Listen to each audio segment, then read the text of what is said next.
یہ میلاد، یہ گلی گلی، یہ کڑیا کڑیا، یہ بستی بستی، یہ مسجدوں میں محلے داروں کو اکٹھا کر کے، چھوٹوں بڑوں کو اکٹھا کر کے نبی پاک علیہ الصلوۃ والسلام کا میلاد منانے کا مقصد صرف یہی ہے کہ پیارے بھائیو ہم مسلمان ہیں، جس نبی کا کلمہ پڑھتے ہیں اس نبی کی ماننے والے بن جائیں، جس نبی کا کلمہ پڑھتے ہیں اس نبی کی ماننے والے بن جائیں۔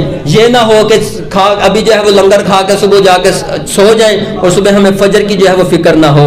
ہمیں فجر کی بھی فکر ہونی چاہیے، ظہر و عصر مغرب عشاء کی بھی فکر ہونی چاہیے۔ کیوں کہ جس نبی کے غلام ہیں اس نبی کا فرمان ہے قرۃ عینی فی الصلاۃ، نماز میری آنکھوں کی ٹھنڈک ہے۔ اسی نبی کا فرمان ہے جس نبی کا ہم میلاد مناتے ہیں الصلاۃ معراج المومنین، نماز مومنین کی معراج ہے۔ اسی نبی کا فرمان ہے جس کے ہم غلام ہیں، فرماتے ہیں کہ فرمایا کہ نماز جنت کی کنجی ہے۔ اسی نبی کا فرمان ہے جس کے ہم غلام ہیں، وہ فرماتے ہیں من ترک الصلاۃ متعمدا فقد کفر۔ یہ سب سے سخت وعید ہے مسلمان کے لیے۔ کیا فرمایا؟ متعمدن فقد کفر، جس نے جان بوجھ کر نماز کو چھوڑا پس اس نے کفر کیا۔ میں اور آپ غور کریں کہ ہماری کتنی نمازیں قضا ہو جاتی ہیں، ہمیں فکر ہی نہیں ہوتی۔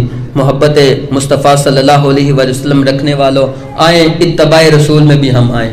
جس نبی کا ہم میلاد مناتے ہیں اس نبی کی سیرت کی طرف بھی ہم توجہ کریں۔